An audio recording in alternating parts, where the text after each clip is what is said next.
Thank you so much for joining us tonight for our Conversations with CAGT. My name is Dr. Colleen Ehrlich. I am the immediate past president for the Colorado Association for Gifted and Talented.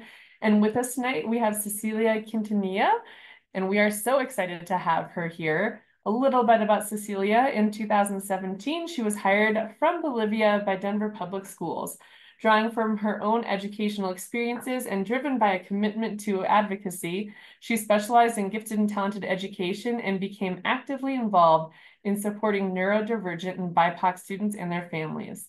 In 2021, Cecilia founded YB Neuro, a nonprofit organization dedicated to informing and supporting families and educators about neurodiversity, and she is going to be speaking with us here today about signs of giftedness in the early years.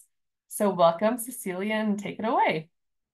Thank you, Colleen. Let me share my screen. There we go. Right.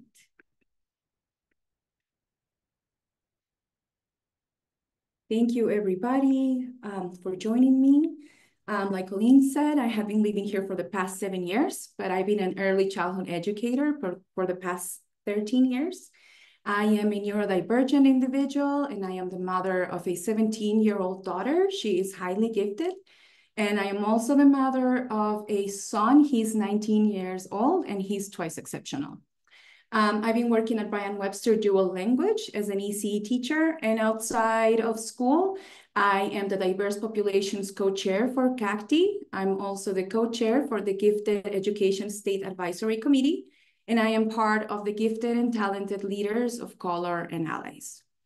With YBN, we host discussion groups for parents, students, professional development for teachers, mainly back home in Bolivia. I'm from Bolivia, South America.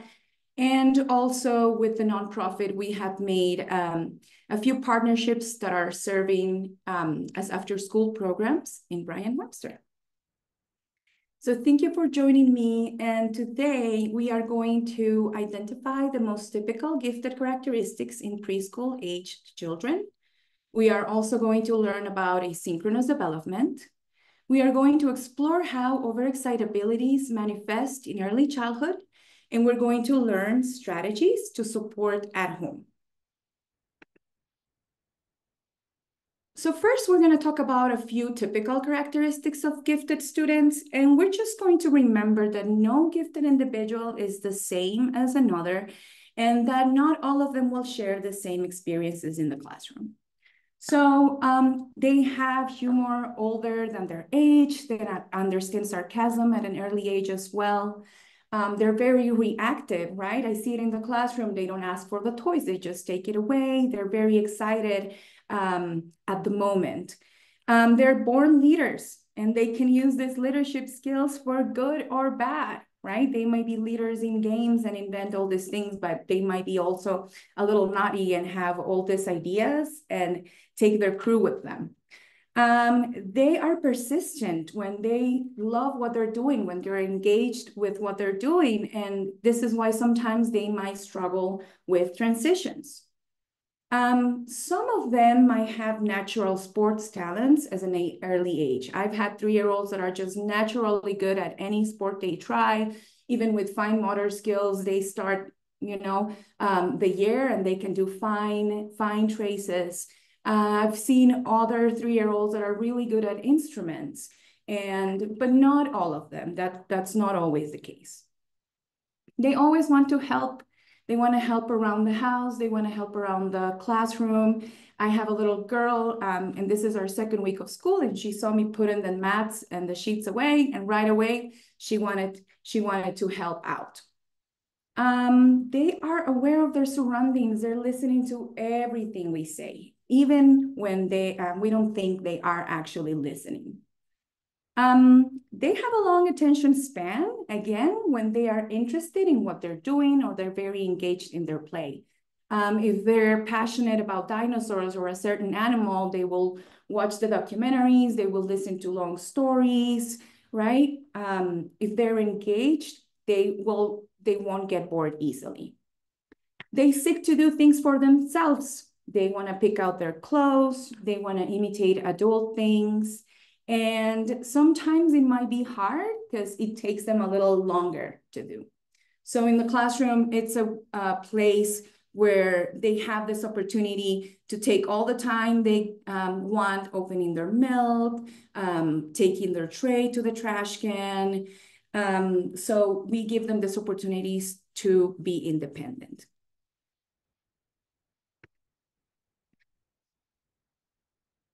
And just a quick look to multi-language learners. In my dual language school, all of my kids are multi-language learners. So usually they will blurt out stories, right? Maybe at any appropriate times, if I'm reading a story or if we're sharing something, they quickly want to relate it to their culture or things they do at home. They are eager to interpret or to find words in English and Spanish, right? They might get a little obsessed with language and how to say things. So they ask you all the time, how do you say this in English? How do you say it in Spanish or in other languages as well? They might be able to read earlier than other kids, and they have great code switching ability. I've also seen in my classroom that gifted students need explicit instruction when we are learning another language. In my classroom, we do immersion. So the style is that I have to present something and tell them the word in Spanish without translating, right? So I would be showing a bottle and I would say, botella, botella. And sometimes the kids say, oh, it's a bottle. And I say, sí, una botella. And they get very stubborn and they're like, no, it's a bottle, Miss Ceci. So for those kids, I usually have to be like, yeah, it's a bottle in English y una botella en español. And that explicit instruction also comes with vowel sounds or letter sounds. They need to put it like that in their brain. They learn a second language at an accelerated pace, so they sometimes don't need formal instruction for it. They pick up language through YouTube videos, through songs. They're very quick at that. And well, today I've chosen to talk about asynchronous development and overexcitabilities because throughout my 13 years as an early childhood teacher, I've seen that neurodivergence in general and students that might later be identified as gifted usually struggle or tend to have their overexcitabilities more accentuated in these early ages, especially when they start preschool. They are getting exposed to new stimuli, they're getting exposed to new sounds, to new routines, they're sharing space with 19 other kids. So it's a big shock, it's a big change. So we see more of that, we tend to see more of that in the early ages. And Dr. Linda Silverman is who talks to us about asynchronous development. If you want to hear her talk about this, you may visit brightandquirky.com. That's a great webpage to get resources. And she talks about the true meaning of giftedness. And she shares how being gifted is actually about asynchronous development, right? It is usually connected to learning able. We tend to confuse gifted with ability. But Linda Silverman tells us that what makes a child gifted is the discrepancy between their mental age and their chronological age. So actually not how well they do in schools. So asynchronous development is telling us that some skills might develop faster and come very natural. When I was 3 years old, I started playing the piano, and that came very easy to me. I could read music without any problems. But actually reading took me a little longer. Reading and writing was a little more of a struggle for me. My son, who is 19 now, he could draw 3D pictures when he was 3 or 4 without nobody even, explaining how to. But he started reading later on when he was in 2nd, 3rd grade, because also he struggled with those skills. So we can see this, right? We can see kids that are in 2nd grade and are reading at an 8th grade level, but are struggling with their social, emotional skills. They still have separation anxiety. They still get very anxious when the routine changes. So this is asynchronous development. And then we have the overexcitabilities. Overexcitabilities in asynchronous development, then it's a characteristic that neurodivergents and gifted students have. Now, they might not have all these 5 overexcitabilities we're going to talk about today, but they will present 1, 2, or they will switch throughout, different times of their life or even through different scenarios. So we are going to look at the overexcitabilities of Dabrowski. And if you want to read a longer article, you may visit sendgifted.com, which is another great webpage for resources to support your gifted students at home.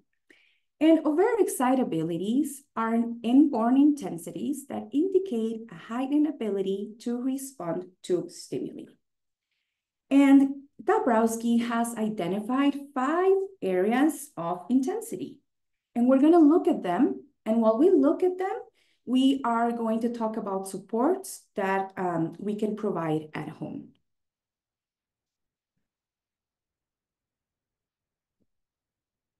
All right, so the first one, they have advanced vocabulary. They use big words. They like, memorizing all the dinosaur names.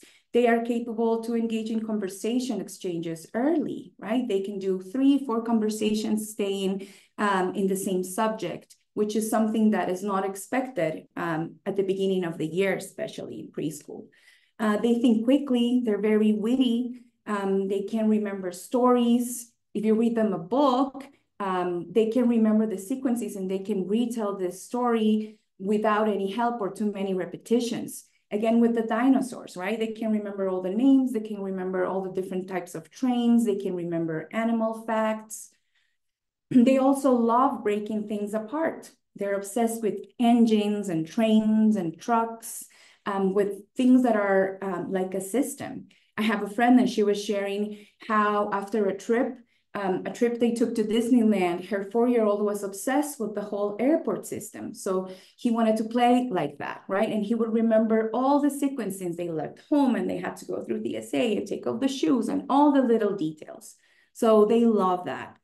They understand the relationships between letters and sounds naturally. And they begin writing and reading before formal instruction. I've seen it happen with my 4-year-olds. In my program, they come as 3-year-olds and they come back as 4-year-olds. So they spent 2 years with me. And on their 2nd year, they just start making these connections and they start playing with invented spelling, which is pretty cool. They play with toys in unconventional ways. They might be bringing toys from one center to the other and just using things like they're not meant to be used. They don't like repetitions, right? They get bored easily. They want new, they want elaborate games, and they might get frustrated when people don't follow the same complexity that they do. And maybe that's why they like to be with older people. They're very curious. They ask why a lot. They need actual answers too. You can just say because to them. They're very adventurous. They love challenges. But sometimes I've also seen that they will observe something for a long time and then they will do it whenever they feel they're ready. I had a student that observed circle time for months and without saying a word, without dancing. And then one day he decided it was the day and he knew all the dance moves and he knew the whole song in Spanish. But he wanted to observe first. He wanted to be really comfortable with it. They're great observers. They're aware of little details. They like lights, they like buttons. Like we said before, they're listening to all the conversations around them. And they might get frustrated with peers that don't follow the rules, like we were saying, that are not in the same complex level as they are. So how can we support at home? Well, we can teach them ways to find answers for themselves. For example, how do you ask Google or how do you ask Alexa? And of course, making sure that our parental controls are on. We can use community resources like museum visits, after school activities where they can also interact with all their friends or friends from different ages. We've talked about asynchronous development. So for some things, they might need younger peers or same age peers, and for some other things, they might enjoy older peers. Also opportunities for them to be independent. And how can we do this? We can create visual schedules at home that let them know what they have to do without us having to repeat all the time or telling them what to do. A neurodivergent brain, a gifted brain, usually doesn't like when you tell them what to do. They want to be very independent. So, for example, if we take pictures of how to brush their teeth, and we take pictures of them on the process, and then we tape this in the bathroom, then they can have those reminders without us telling them what to do. And the same thing, creating visual schedules for morning routines or for after school routines. We can have another visual in the kitchen, like how to pour your cereal or how to rinse your dish, for example. And we can also create choice boards. And what's a choice board? A choice board is basically just 3 pictures of different activities that they could do. For example, if it's the weekend, they have, you choose with them 3 things that they can do independently. And then one can be take out the Play-Doh, the other one can be jump rope, and the other one can be make a drawing. So you take a picture of those 3 things, of them doing those 3 things, put them on a little paper, and whenever it's playtime, you have to work, you have to be in a meeting, or whatever, you're busy, and you want them to be independent, then you remind them of their choice board. And actually giving them these ideas that, these tools and letting them decide what they can do gives them, fulfills that feeling of them taking control and them taking their own decisions.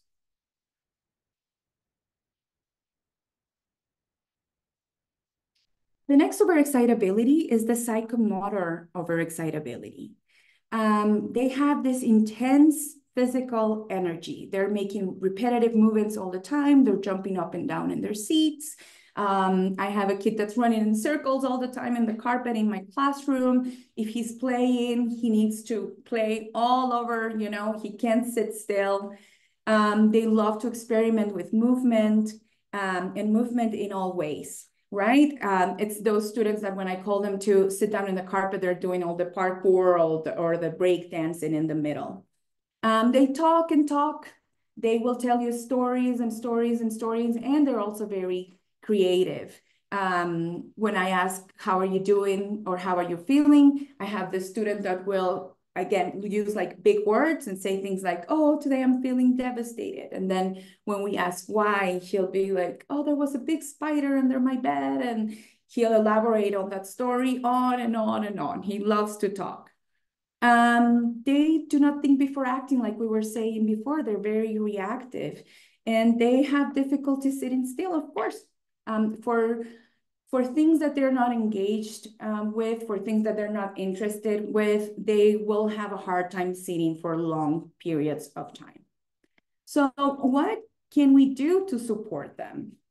We can help them by incorporating physical activity throughout the day. So especially before things like school. In school, they're going to have to sit down for a long time. So you can get to school a little earlier and make sure they play in the park. You can play them a 5-minute video. Now, since the pandemic, they have this like, workout on home videos, and they make them run and jump. And after school, you can also stay a little longer in the park so they can have that movement that they had to repress throughout the school day, or sports clubs, or again, a YouTube video that tells them how to jump around. You can incorporate movement as a way of playing. When you're in the grocery store, right? Skip the lines or hop, things so he's a little more engaged. in a safe place. You can also let them run and explore movement freely. I've seen this places that are like bouncy places, maybe rock climbing. So they can have structured movement like a sports club, and also unstructured movement when they can just freely play, or just play music at home and, have like a little dance party. And steaming. What's steaming? Steaming are repetitive movements. We all engage in a form of steaming from time to time. When we are jiggling our feet during a long meeting, that's an example of our bodies looking to self-soothe. And that's also our bodies calming that need to move. So instead of cutting that, the repetitive movement because their brains are asking for that, then we can give them other strategies. What I do with my kids in my classroom, for example, is I let them to have like a pocket rock or little squishies, or they have like tiny cars with wheels that spin. And whenever we're giving a tool like this to our children, we have to be very intentional, right? When we buy them a toy, we just give them the toy and they can explore with it. They can do whatever they want. But when we're giving them a fidget, then we want to teach them and say, I know, sometimes when I have to stay still, my body wants to move and I want to get up. But instead of that, you can use this little ball and squish it. And they get really good at it.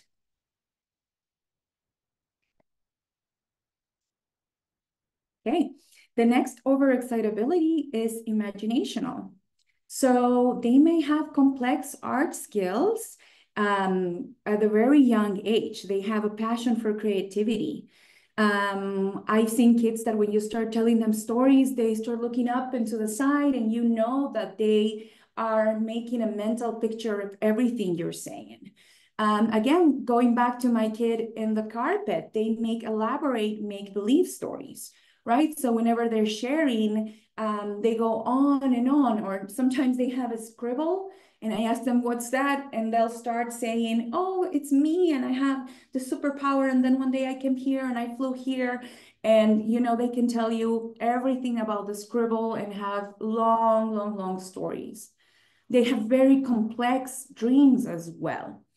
They not only retell when they're looking at a book, but they can also look at a new book and make up stories that go according to the pictures. They also start with small pictures, like they will draw themselves. And then as I ask them what you're doing, they'll keep adding on and on and on, and end with this like very, very complex drawings.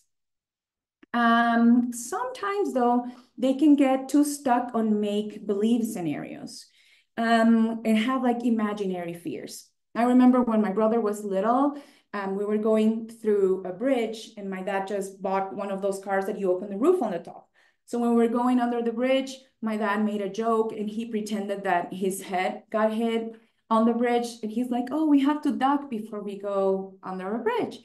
And since then, my brother could not go in the car and under a bridge if we were not all like ducking our heads. And if somebody forgot, he would just cry. And it was like devastating because he really, really believed that. So, sometimes that can happen a little bit, or overthinking, those irrational fears.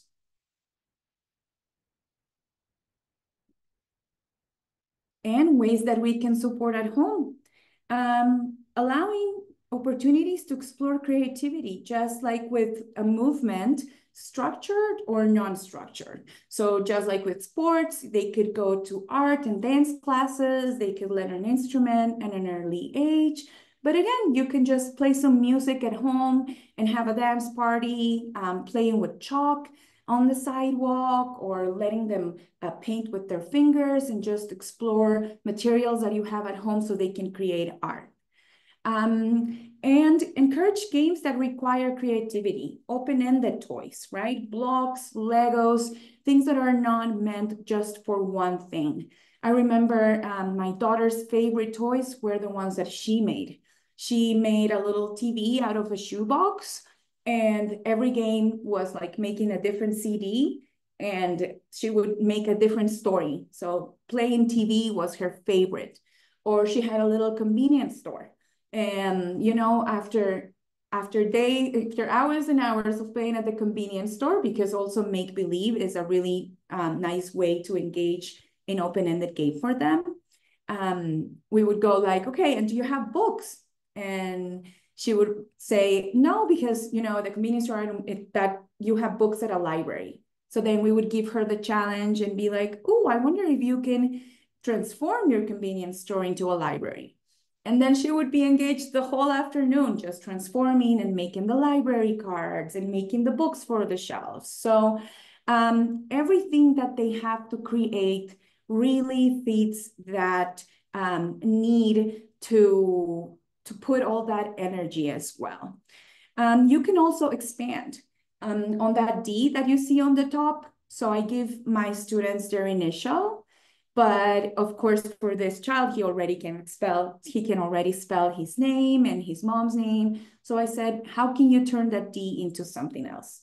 So he actually turned it into a dinosaur that can turn into whatever he wants. And he turned into a D right there. Another thing that I do a lot in my classroom is to create dictionaries or encyclopedias. I had a student that was obsessed with Pokemon. So we created a Pokemon dictionary, and he had to pick a sound and then a Pokemon that started with that sound and draw it. And according, to how more you can extend it, it's like, can you spell out the sound? Can you sound out the sound? Can you sound out what things can it do? And those things they really like.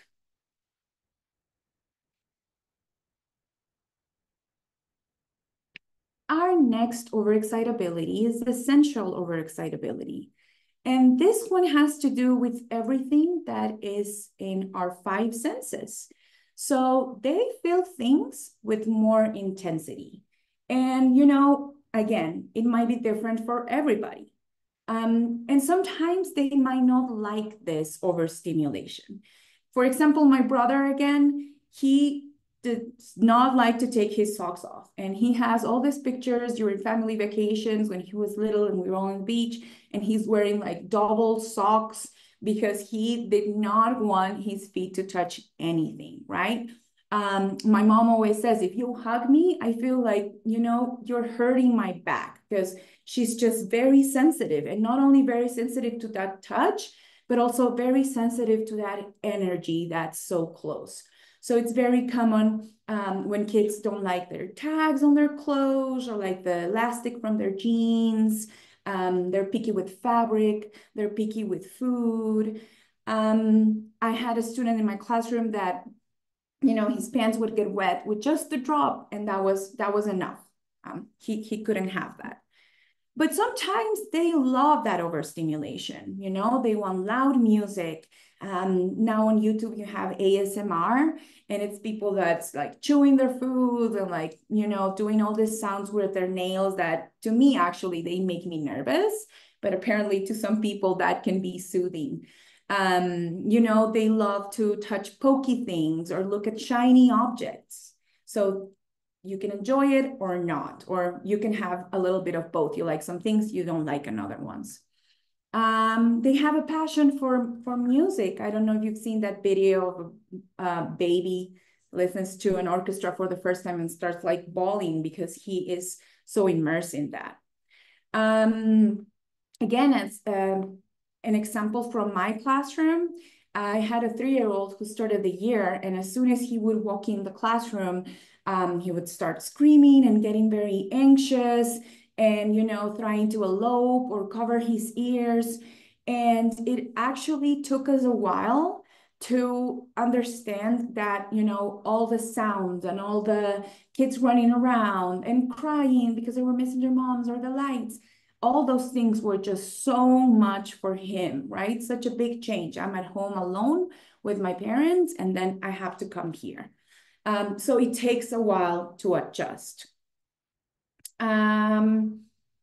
So going back to my student, he would also be super distracted with little things. Like he learned the pattern of the fire alarm light, And while we were in the carpet, because again, repetition, probably he knew everything I was saying at the first time, then he would get distracted, and would start repeating the light pattern, or he would hear the airplane outside and get really excited, or he would see the fan and just, get fascinated by the air coming out.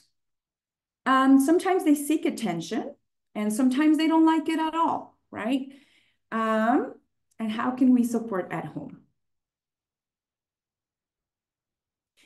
The most important thing is to observe, to take the time, analyze, and take note.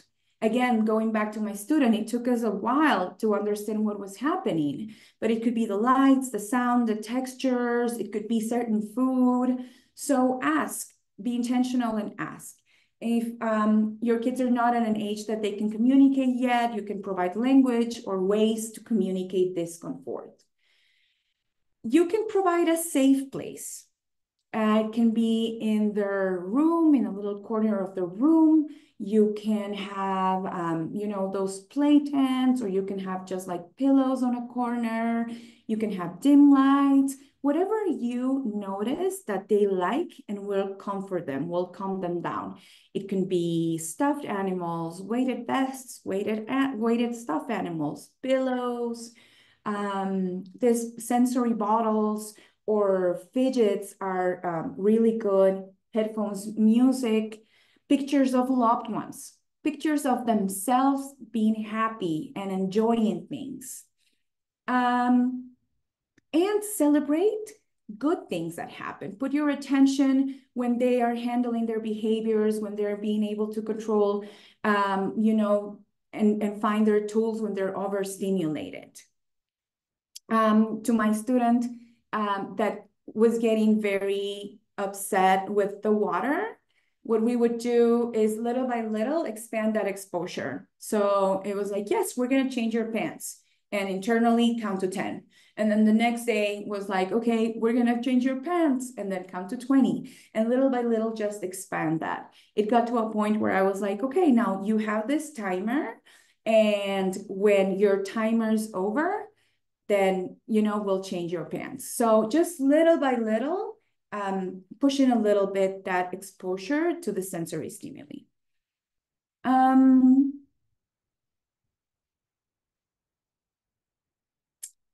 Our next and last overexcitability is the emotional overexcitability. And I see this happen a lot. I see this happen a lot in my classroom and in my house. And it's probably one of the biggest ones that impact gifted students as well. They have heightened emotions, intense feelings. They can get devastated over little things, right? Things that for us might be little, but for them are the world. My daughter would just freak out whenever she lost or whenever she thought she was going to lose. And sometimes they have also like this super exaggerated reactions to happy things. My nephew loves Shrek. And whenever like his favorite scenes would come on, he would just fall off laughing and, just exaggerated reactions sometimes. They have empathy for other people's feelings. Sometimes when they watch movies, they get very sad for what's happening there. I also see sometimes students that get upset when I say quiet and the other students are not getting quiet. So they feel bad because they're hurting me, and they get very, very emotional about that. Constant visits to the nurse, they can have these headaches, and sometimes we might think they're fake because they happen every time they're going to have math class. But it can actually happen. They get so anxious for math class or for PE that they actually feel sick. They get attached to places and objects. They get sad when vacations are over. They love their stuffies. I have students that have to take their lovies to school. And they have all this adult worries when they're little. They have concerns about death or health. And they might also struggle more than usual with separation anxiety, saying goodbye to parents in the morning. They're perfectionists. They want to do things by themselves, but when things don't come out like they want, then they might get really upset. So what can we do to support at home? The most important thing is to accept all the feelings. And it might seem a little melodramatic, right? When they are making a big deal of something that for us doesn't seem that big, but we're just going to accept that that's their world right now, and we're going to try to comfort them. Especially when they're this little, because we want to make sure that they know that family is a safe place to express whatever you're feeling. And sometimes after school, because they have been holding on and masking all these feelings during the school day, and then they get home, they get to, to you, and they just explode because you are their safe place. And a good tip is when you are comforting, don't say everything's okay, because at the moment, everything is not okay. But you can switch and you can say, you're safe, you can do this, I am here with you, let's breathe together, right? Little by little, help them identify the physical warning signs they have, like stomach aches or sweaty palms, and teach them strategies like taking deep breaths in through your nose, out your mouth, and just have these practices throughout the day, before eating, before going to bed. So when they're having a meltdown or they're going through an intense emotion, then they already know how they can breathe. Have fidgets, teach them how to do steaming. I teach my students, rub your fingers, rub the fabric on your clothes, right? You can do a slide back and forth. Those things help our brain calm down. They could also do journaling. They could start drawing, and you could start writing the things they're feeling. And model, this is the best strategy. You can fake situations and tell them, right? Oh, sometimes when I'm writing something and it doesn't come out like I wanted, I get very frustrated. So we're also introducing vocabulary there. And you say, I get very frustrated, and sometimes I want to break everything, but I'm going to take a deep breath and I'm going to try again, right? So modeling helps a lot, and practicing with them as well. Let's pretend we're in that situation. Let's do it together and practice. And I think that with that, I've finished with your overexcitabilities. And what comes next if you notice, all these things in your kids, if you think they're having a few difficulties? After you've observed in different settings, in different situations, one is follow your gut, right? You know what's best for your children. It has happened to me that sometimes I'm a little worried of what people might say if, I'm giving my daughter food in a plate and it's all separated, and I'm a little worried about that. But if you know that's going to make the situation easier, just follow your gut. Talk to the teacher. If they see the same struggles you see at home, if they see them at school. Share what strategies are working for you at home, and share with the teacher so they can use them at school. And if needed, find your GT specialist in the building. Now, it's not common that you're going to have a 3 and a 4-year-old identified as gifted, but it's not impossible either, right? Sometimes these overexcitabilities are so heightened and they weigh more than the other gifted things that students might get labeled or might get identified as ADHD or other things. And in the worst cases, they are just mislabeled as bad students, as bad behaved. So we have to advocate and also show the strengths that are coming with these overexcitabilities that might be causing difficulties. And if you want to keep talking or you want to consult, you may send me an email, and my email is in the screen. Wonderful. Thank you so much, Cecilia. So we do have a few questions. The first question is, have you noticed any unique emotional sensitivity or empathy in a child, such as responding deeply towards others' feelings? Yes, definitely, right? Sometimes feeling overwhelmed because they are picking up on their friends' feelings, or again, they heard a sad story, watched a sad movie.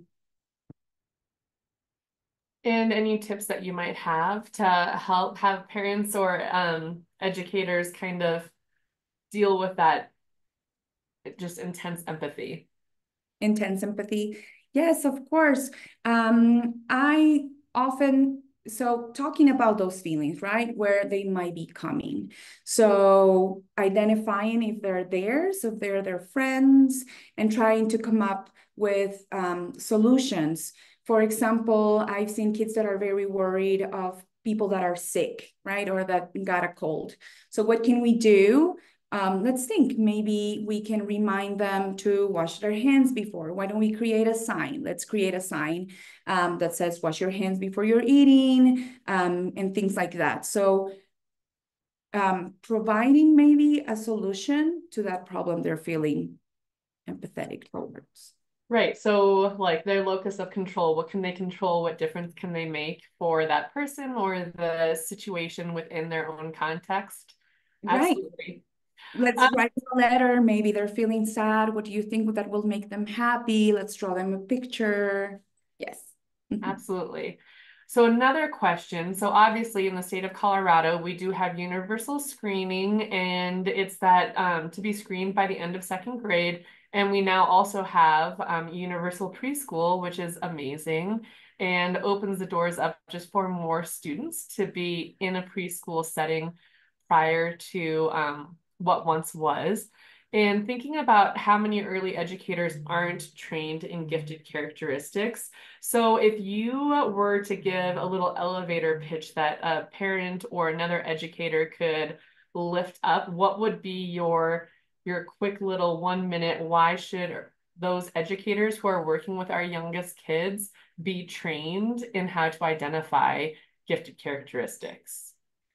Well, because if you are trained in how to identify it and you are trained in how to provide those supports, there is no harm that you would make if the kid doesn't end up being gifted.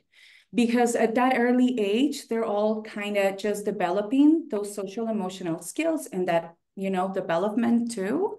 So all the tools would help every student in your classroom. Perfect. And the final question that we have, any advice for parents on how to advocate, especially in a school setting, for their neurodivergent child? So you talked a lot about the misdiagnosis of certain overexcitabilities. And what advice would you give to the parent if they're seeing it as the gifted side of things and the school might be potentially pathologizing that behavior into something else? Yes, so it's hard and it's complicated, and I understand, but I think the best way would be like even providing evidence, right? Trying to have that open conversation with the teacher and share videos, share pictures, again, share those strategies that are being successful to you. So hopefully the teacher can start seeing those in the classroom. Perfect. Wonderful. Thank you so much. Well, those are the questions that we have. So we are going to say have a good night to everybody. Thank you so much, everyone, for joining us. And the next conversations with CAGT will be on the first Tuesday in November. Thank you so much for joining us. And thank you so much, Cecilia. Take care.